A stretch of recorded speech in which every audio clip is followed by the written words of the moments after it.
नमस्कार प्रिय साथियों, आपका बहुत बहुत स्वागत है, बहुत बहुत अभिनंदन है आपका अपने यूट्यूब चैनल अमृत ज्ञान में। प्रिय साथियों, आज हम इस वीडियो के माध्यम से जानेंगे कि लग्नेश कुंडली के 12 भावों में कैसा फल प्रदान करते हैं। आशा करता हूँ कि आपको कुंडली का बेसिक्स पता होगा, क्योंकि इस वीडियो में मैं बेसिक्स नहीं बताऊंगा, क्योंकि मेरे पिछले कई वीडियोस हैं जिसमें बेसिक्स पे मैं बात कर चुका हूँ। क्योंकि ये थोड़ा सा मैं शॉर्ट वीडियो बनाने जा रहा हूँ, तो इसमें कुछ जल्दी जल्दी मैं बताऊंगा कि लग्नेश 12 भावों में कैसा फल देते हैं।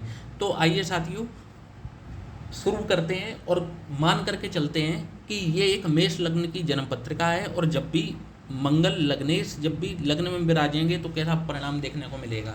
तो साथियों, जब भी लग्नेश लग्न में विराजमान होते हैं तो लग्न को बल देना शुरू कर देते हैं। शुरू से ही, जब से जातक का जन्म होता है, उसके बल में वृद्धि करना शुरू करते हैं। बस इतनी बात हमें ध्यान रखनी है कि हमारी लग्न और लग्नेश दोनों कमज़ोर नहीं होने चाहिए। लग्न जो है 1-2 अंश पर नहीं होनी चाहिए, और बाद की 28 से 30 की अंशों पर लग्न ना हो, और लग्नेश भी 0, 28, 29 डिग्री के ना हो तो बेहतर है, क्योंकि ऐसे लग्नेश बलहीन हो जाते हैं। ठीक है। तो लग्नेश जब भी लग्न में विराजमान होते हैं, आकर्षक व्यक्तित्व का जातक को धनी बनाते हैं। समाज में मान सम्मान प्रतिष्ठा ऐसे जातक को प्रचुर मात्रा में प्राप्त होती है। धन संबंधित व्यक्ति जो है जीवन में कभी भी परेशान नहीं रहता, और देखा जाए तो ऐसा व्यक्ति जो है अनुशासन प्रिय होता है। जब भी लग्नेश लग्न में विराजमान होते हैं तो ऐसा व्यक्ति देखने में आया है कि अनुशासन प्रिय होता है और मेहनत करने वाला होता है। मेहनत से जी चुराने वाला कभी भी नहीं होता। तो कुल मिलाकर के लग्नेश जब भी लग्न में विराजेंगे तो अति उत्तम फल देने के लिए बाध्य हो जाते हैं। अब बात कर लेते हैं लग्नेश जब भी द्वितीय भाव, जो कि धन कुटुंब और वाणी का भाव है, जब भी लग्नेश यहाँ पर विराजेंगे तो कैसा परिणाम देखने को मिलेगा। तो देखिए, लग्न क्या है? आपका व्यक्तित्व है, आपका शरीर है, आपकी इच्छाएं हैं, आपका इम्यून सिस्टम है, या जो शरीर, जो भौतिक जगत में हमारा जो शरीर है, यही हमारे लग्नेश हैं। ठीक है। तो जब भी लग्नेश द्वितीय भाव में जाएंगे तो आपको परिणाम कैसा मिलेगा? तो आपका जो सारा ध्यान केंद्रित है, ये आपका सारा ध्यान केंद्रित हो जाएगा धन की तरफ, अपने परिवार के प्रति। तो जब भी लग्नेश द्वितीय भाव में विराजते हैं तो ऐसा व्यक्ति अपने परिवार की केयर करने वाला होता है, अपने परिवार का मुखिया माना जाता है, और उसको मुखिया की तरह ही उसके लिए परिवार उस पर डिपेंड रहता है। किस तरीके से? कोई डिसीजन मेकिंग पावर इन्हीं के पास होती है अपने परिवार में, क्योंकि जब भी लग्नेश यहाँ पर बैठेगा तो अपने कुटुंब का मुखिया बना देता है ऐसे जातक को। और क्योंकि ये धन का भाव भी है, तो ऐसे व्यक्ति का जो मेहनत लगती है वो धन कमाने में लगती है, और ऐसा व्यक्ति जीवन में धन से संबंधित कभी भी दिक्कत में नहीं आता। वो इतना धन हमेशा उसको प्राप्त होता है कि उसके कोई कार्य जो हैं वो धन की वजह से कभी रुकते नहीं हैं। ठीक है।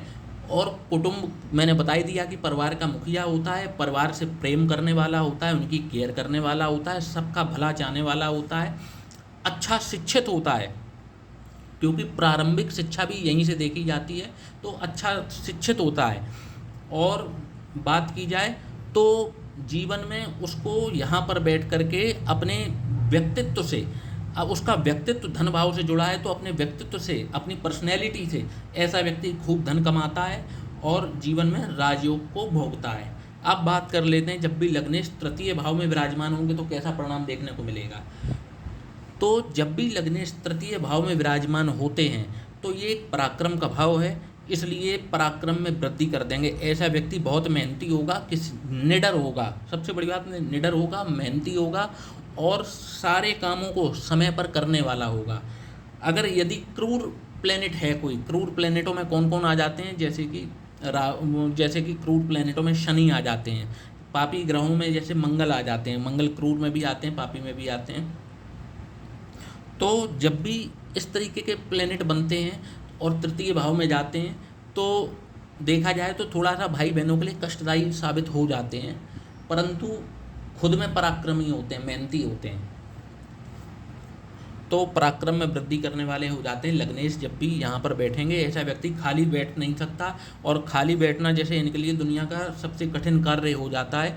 तो यहाँ पर बैठ करके मेहनती बनाते हैं। जब जातक मेहनत करेगा तो खूब धन कमाएगा और सारी सुख सुविधाएं जुटा लेगा, और अपने बलबूते पर ये सब कुछ पाने वाले हो जाते हैं। तो लग्नेश तृतीय भाव में कुछ इस तरीके का परिणाम दिखाते हैं। अब लग्नेश जब भी चतुर्थ भाव में विराजमान होंगे तो ऐसा व्यक्ति का जो व्यक्तित्व है वो सुख से जुड़ गया, तो ऐसा व्यक्ति आराम पसंद होगा। सारी उसकी जो मेहनत लगेगी जीवन की, वो सुख सुविधाओं को जुटाने में लगेगी। ऐसा व्यक्ति भूमि जल्दी खरीदने की फिराक में रहेगा। भूमि, भवन, वाहन, ऐसे व्यक्ति का दिमाग जो है ना वो इन्हीं चीज़ों में लगा रहेगा कि मैं कितने घर खरीद लूँ, कितना ज़मीन खरीद लूँ, कितना प्रॉपर्टी खरीद लूँ, कितना वाहन खरीद लूँ। माता से खास लगाव होता है इनको, और इनकी माता का भी इनसे खास लगाव होता है। और जो है एक तरीके से ये भी केंद्र का स्वामी, केंद्र में होकर के ये भी राजयोग का निर्माण होता है, और इनको अति उत्तम फल प्राप्त होते हैं यहाँ पर भी। अब बात कर लेते हैं, लग्नेश जब भी पंचम भाव से संबंध बनाएंगे, ऐसा व्यक्ति उच्च शिक्षित होता है, उच्च शिक्षा ग्रहण करने वाला होता है, और सारे उसका जो ये कौन सा भाव है, ये प्रेम संबंधों का भाव है। जब भी लग्नेश प्रेम के भाव से संबंध बनाएगा, ऐसा व्यक्ति जो है वो प्रेम में जल्दी पड़ने वाला होगा, और प्रेम में उसको सफलता भी मिलती है।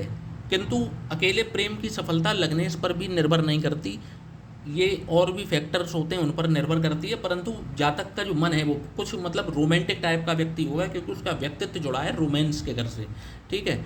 और ये शिक्षा का भी भाव है, संतान का भी भाव है, तो संतान से ऐसे व्यक्ति को सुख भी प्राप्त होता है, क्योंकि ये केंद्र और त्रिकोण का मिलन भी है। तो ऐसे व्यक्ति को जो है वो संतान से भी सुख प्राप्त होता है, अच्छी शिक्षा होती है। प्रेम संबंधों में भी ऐसे व्यक्ति को सफलता मिलने के चांसेस काफ़ी हद तक बढ़ जाते हैं। ऐसे व्यक्ति यदि शेयर मार्केट का भी काम करते हैं, और थोड़ा सा शेयर मार्केट में राहु की पोजीशन को देखना पड़ता है, परंतु जब भी लग्नेश पंचम भाव से जुड़ते हैं तो ऐसे व्यक्तियों को शेयर मार्केट में भी लाभ होने की स्थितियां बनती हैं। तो कुल मिलाकर के अति उत्तम स्थिति ये भी होती है। अब बात कर लेते हैं थोड़ा सा, जब भी लग्नेश छठे भाव में आते हैं तो अब क्या होता है कि कोई भी ग्रह, मैं तो ये मानता हूँ कि कोई भी ग्रह हो 6, 8, 12 में वो अच्छे फल प्रदान नहीं करता। अब कहने को कोई भी बातें आप कर लीजिए, लेकिन जो प्रैक्टिकली देखा जाता है, जो प्रैक्टिकल सिद्धांत होते हैं, या फिर जो देखने में आता है, क्योंकि हम जो है वो कई कुंडलियों का विश्लेषण करते रहते हैं अक्सर, और देखते हैं कि 6, 8, 12 में ग्रह जब भी आया है किसी का, तो बहुत अच्छे रिजल्ट उसके नहीं मिलते।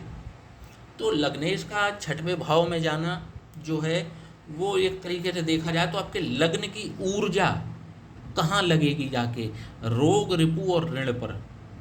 यहाँ आपकी ऊर्जा शिक्षा पे लग रही थी, प्रेम संबंधों पे लग रही थी, यहाँ सुख जुटाने में लग रही थी, यहाँ पराक्रम करने में लग रही थी, यहाँ धन कमाने में लग रही थी, कुटुंब की देखभाल करने में लग रही थी, यहाँ स्वयं पर अपनी ऊर्जा लग रही थी बढ़ाने में। तो ये पांचों भावों में लग्नेश का जो वो है रोल कितना बेहतरीन निकल के आया है। ये पांचों भाव में लग्नेश अति उत्तम फल देने पर बाध्य हैं, परंतु जैसे ही वो यहाँ छठवें भाव में जाते हैं, अब उनका व्यक्तित्व जुड़ गया रोग, रिपु और ऋण से। अब ऐसा व्यक्ति जो है वो ऋण से भी घिरने की उसकी प्रबल चांसेस बनेंगे जीवन में। और आप ये तय मान करके चलिए कि 1 या 2 ग्रह और यदि पाप प्रभाव में ये लग्नेश को ले लें,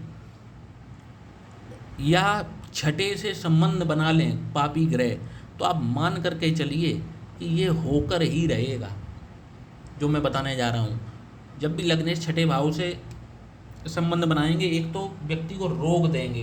रोग चाहे आप लिख के ले लो, लग्नेश रोग भाव में गए तो रोग देंगे ही देंगे, ठीक है। बाद में फिर अपनी ऊर्जा इसी रोग को सही करने में भी लगाएंगे, मतलब सेल्फ डिस्ट्रक्शन जिसे कहते हैं ना, खुद का नाश करना, यहाँ वो स्थितियाँ बनती हैं, सेल्फ डिस्ट्रक्शन, ठीक है, लग्नेश की।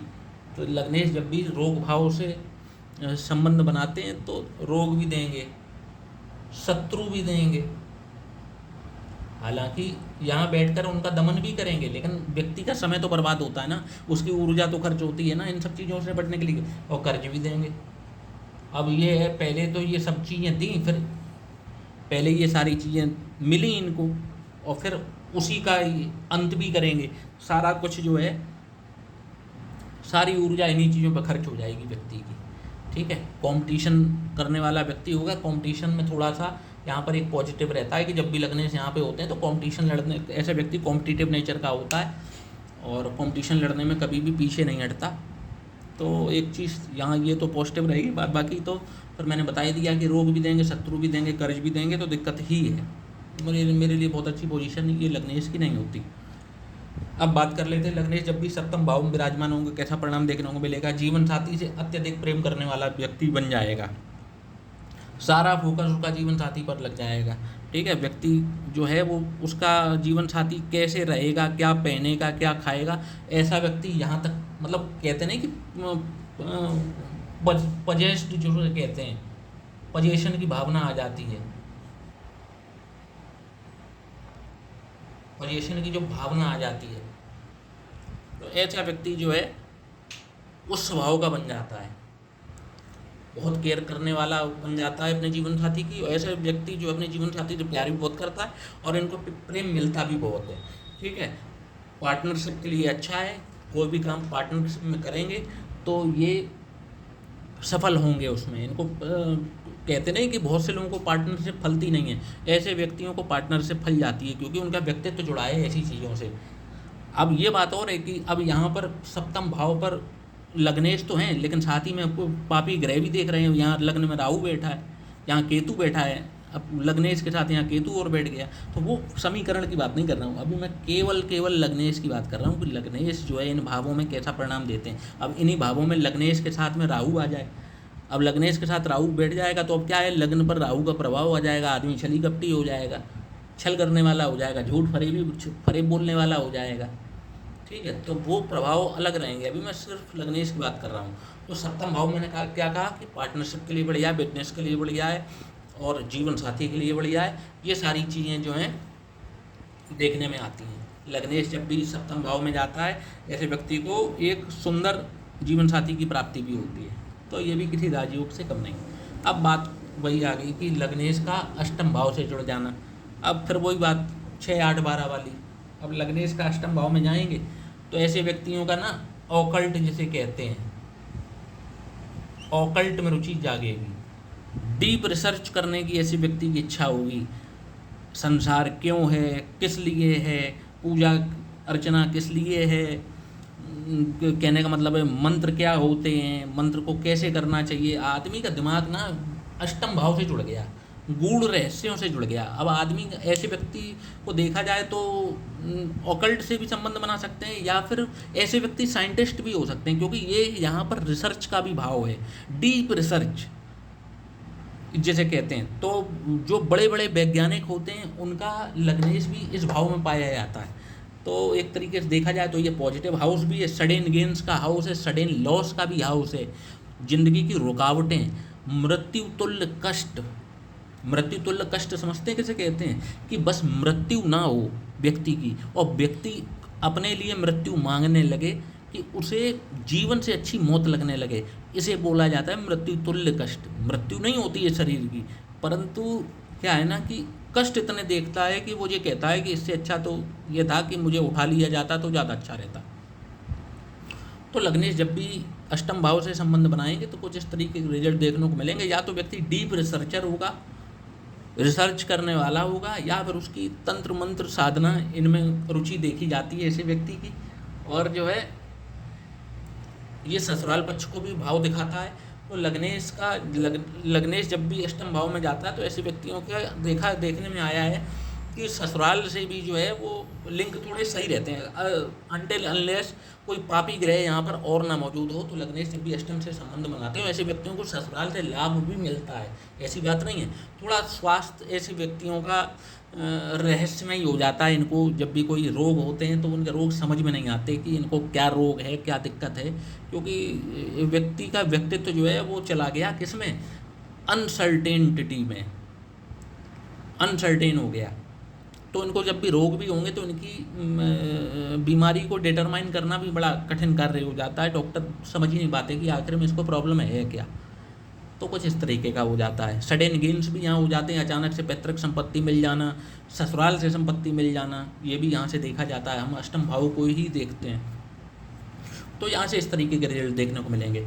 अब बात कर लेते हैं लग्नेश जब भी नवम भाव से संबंध बनाएंगे, अब क्या होगा, व्यक्तित्व जुड़ गया धर्म से, धर्म कर्म पिता, ऐसे व्यक्ति को पिता से लगाव विशेष होगा।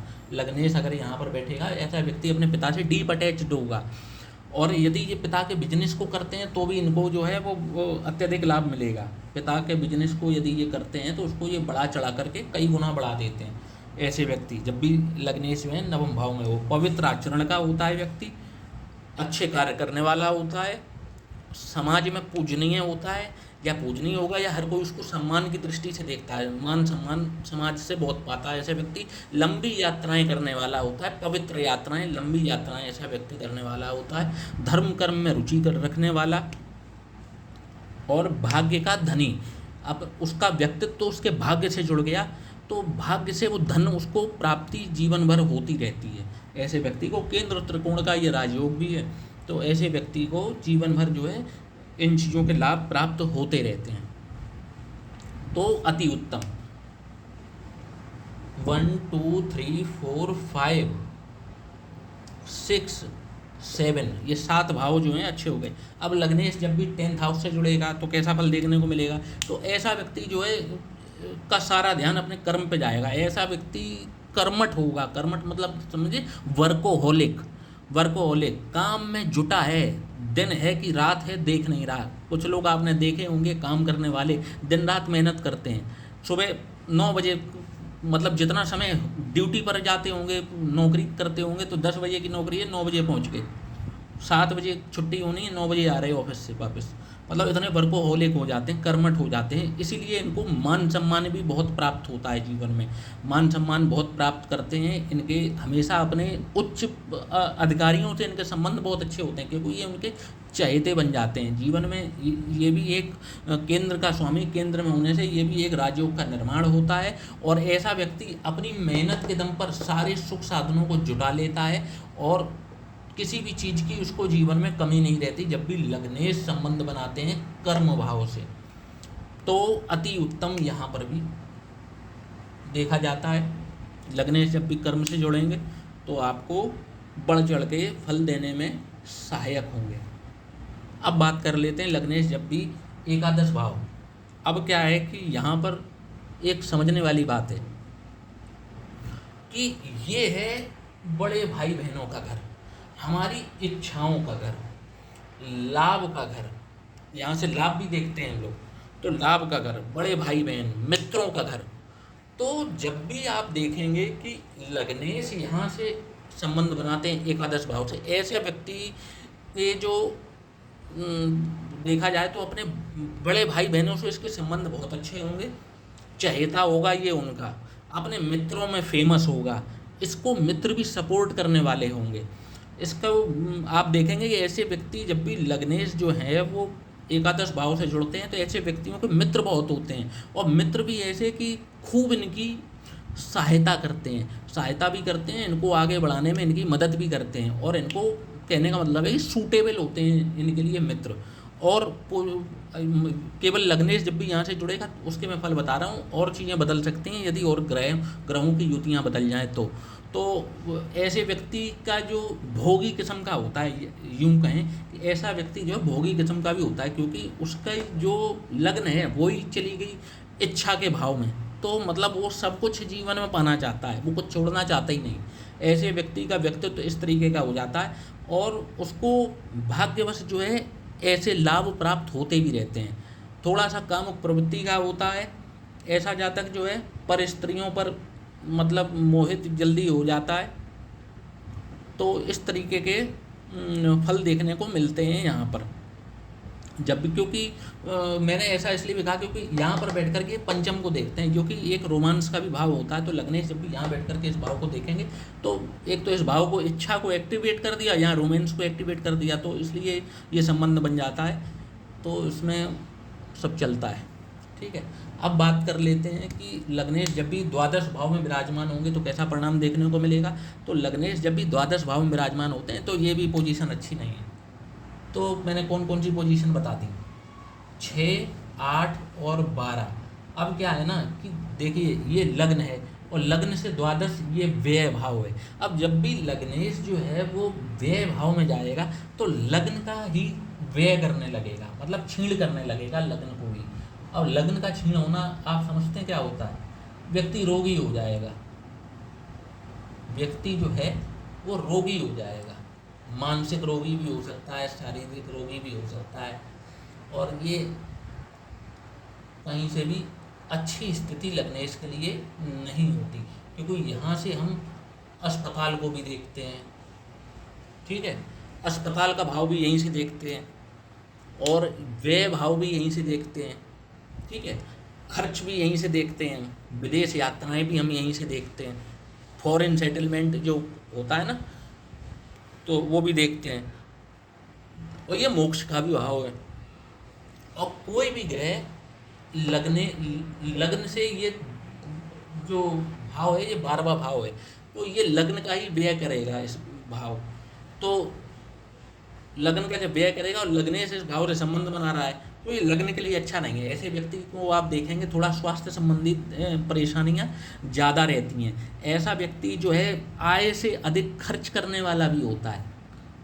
कमाई हो रही है 10,000, खर्चा है 20,000, तो फिर यहाँ के फिर एक प्रॉब्लम जनरेट ये हो जाती है कि फिर ये लग्नेश यहाँ बैठ करके फिर इसको देखते हैं। तो जब ऐसी स्थिति उत्पन्न होगी कि आय से अधिक खर्चे हैं, फिर व्यक्ति कर्जा लेगा तो धीरे धीरे ऋण के कुचक्र में फंस जाता है ऐसा व्यक्ति। तो मूल मतलब ये है कि लग्नेश यदि यहाँ पर और यहाँ पर मौजूद हैं तो इनके उपाय करते रहने चाहिए जातक को जीवन भर। यदि उनको, क्योंकि जब तक लग्नेश ठीक नहीं होगा, लग्नेश ठीक रहेगा नहीं, आपका स्वास्थ्य, आपको मान सम्मान, आपको धन दौलत, आपको कुछ भी प्राप्त करने नहीं देगा। आपको जीवन में संघर्ष ही बढ़ेगा आपके जीवन में। तो इनके उपाय करने जरूरी हैं जब भी लग्नेश 6, 8 और 12 में विराजमान हो।